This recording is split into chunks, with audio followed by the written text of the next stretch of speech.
విద్యుత్పై విపక్షాలు దుష్ప్రచారం చేస్తున్నారని తెలంగాణ డిప్యూటీ సీఎం మల్లు భట్టి విక్రమార్క మండిపడ్డారు. అసత్య ప్రచారాలను ప్రజలు నమ్మొద్దన్నారు. తాము ఇచ్చిన గ్యారంటీలను అమలు చేస్తున్నామన్నారు. రాష్ట్ర ప్రజలకి రాజకీయ పూరితమైనటువంటి వక్ర భాష్యంతో చెప్పేటువంటి విషయాల కంటే కూడా వాస్తవాలు ప్రజలకి తెలియాల్సినటువంటి అవసరం ఉంది. అటు ఆర్థిక పరంగా కానీ, ఇటు విద్యుత్ శక్తి రంగానికి సంబంధించి కానీ, లేకపోతే ప్రజలు ఎదుర్కొంటున్నటువంటి మంచినీటి కొరతకు సంబంధించి కానీ, వ్యవసాయ రంగానికి సంబంధించిన అంశాలు కానీ, అన్ని విషయాల్ని ఉన్నది ఉన్నట్లుగా ట్రాన్స్పరెంట్ గా ప్రజలకి తెలియచెప్పాల్సినటువంటి బాధ్యత కూడా ప్రభుత్వం ఉంది. రాష్ట్ర ఆర్థిక పరిస్థితి ఏంటి, విద్యుత్ శక్తి పరిస్థితి ఏంటి అనేటువంటి అంశాలని ఈ ప్రభుత్వం అధికారంలో రాగానే ముందుగా మేము చట్టసభల్లో శ్వేతపత్రం ద్వారా కొన్ని విషయాలు ప్రభుత్వానికి, ప్రజలకి, స్టేక్ హోల్డర్స్ అందరికీ తెలియాలని చెప్పి స్పష్టంగా తెలియజెప్పాం.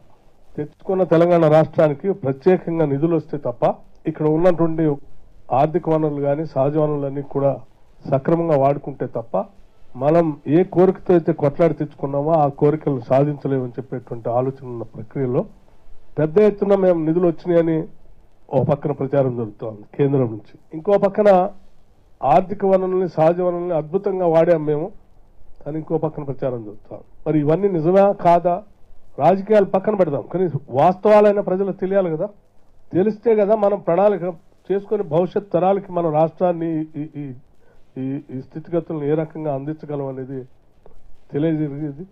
భవిష్యత్తులో వాళ్ళు ప్రణాళికలు తయారు చేసుకోగలిగేది. It is a continuous process. So ఈ విషయాలన్నీ ఈరోజు చెప్పాలనేటువంటి ఆలోచనతోనే నేను ఇక్కడ కూర్చున్నాను. నేను రాజకీయాల జోలికి కూడా పోను. వాస్తవ పరిస్థితులు ఉన్నది ఉన్నట్టుగా స్పష్టంగా మీ ద్వారా రాష్ట్ర ప్రజలకు తెలియజెప్పాలనే ఆలోచనతో కూర్చున్నాను. బ్యాంకులో మీరు ఉంచినటువంటి 7,000 కోట్లను మిగతా ఖజానా కాకుండా మైనస్ లో 3,960 కోట్లలో మీరు మాకు ఈ రాష్ట్రాన్ని ఒప్పజెప్పారు. మరి మీరు చెప్పినట్టు ఆ 7,000 కోట్లు మీరు తిన్నారా? నిజంగా మీరు 7,000 కోట్లు రైతు బంధుకి ఇవ్వటం కోసం దాచిపెట్టి ఉంటే ఎలక్షన్ నోటిఫికేషన్ వచ్చింది, ఎలక్షన్ కోడ్ వల్ల మీరు ఖర్చు పెట్టలేకపోయారు, మేము ఎవరికి లేకపోయామని చెప్పారు. మరి ఆ డబ్బులు ఎక్కడ పోయినట్టు, ఎవరు అకౌంట్లోకి పోయినట్టు, ఎవరి దగ్గర ఉన్నట్టు? ఇది వాస్తవ పరిస్థితి.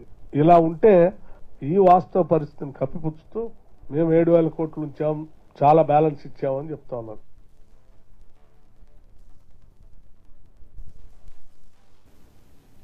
ఆరు గ్యారంటీలకు సంబంధించిన వాటిలో బస్సులు, ఫ్రీ బస్సు రైడ్కి డబ్బులు సమకూర్చాలి, 200 యూనిట్లు ఉచితంగా ఇచ్చేటువంటి కరెంటుకి డబ్బులు సమకూర్చాలి, గ్యాస్ సిలిండర్లకి డబ్బు సమకూర్చాలి.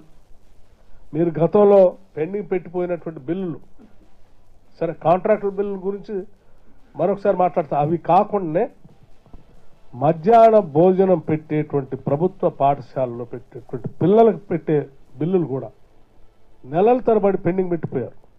ఆశా వర్కర్లకు డబ్బులు ఇవ్వలే, అంగన్వాడీ వర్కర్లకు డబ్బులు ఇవ్వలే, మీరు ప్రభుత్వ పాఠశాలలో ఊడ్చేటువంటి స్వీపర్స్కి డబ్బులు ఇవ్వలే. మేము వచ్చిన కేవలం 3-4 మాసాల్లోనే ఈ మైనస్ దాన్ని సరి చేసుకుంటూనే వీళ్ళందరికీ జీతాలు ఇవ్వటమే కాకుండా మధ్యాహ్నం వాటితో పాటు హాస్టల్స్లో డైట్ బిల్స్, కొన్ని నెలల తరబడి డైట్ బిల్స్ ఇవ్వలే మీరు. సోషల్ వెల్ఫేర్ హాస్టల్స్లో కానీ, బీసీ వెల్ఫేర్ హాస్టల్స్లో కానీ, రెసిడెన్షియల్ స్కూల్స్లో కానీ, మైనార్టీ రెసిడెన్షియల్ స్కూల్స్లో కానీ వీటికి ఇవ్వలేదు. అట్లాగే ఓవర్సీస్ స్కాలర్షిప్స్ మేము అద్భుతంగా చేశాం, మీరేం పట్టించుకోవట్లేదంటే నేను ఆ లెక్కలు కూడా తెప్పి చూశాను. మీ ప్రభుత్వ హయాంలో శాంక్షన్ చేశారు తప్ప డబ్బులు ఇవ్వలే ఎవరికి. నేను ప్రత్యేకంగా తెప్పించుకొని పాపం బిడ్డలు ఇక్కడ నుంచి తెలంగాణ నుంచి పోయి ఎక్కడో విదేశాల్లో యూనివర్సిటీలో చదువుకుంటూ ఉంటే ఆ టైంకి వాళ్ళు డబ్బులు కట్టకపోతే ఆ యూనివర్సిటీలో నుంచి బయటకు పంపిస్తారని ఆందోళన తెలిసిన వ్యక్తికి వెంటనే వాటిని పిలిపించాయి.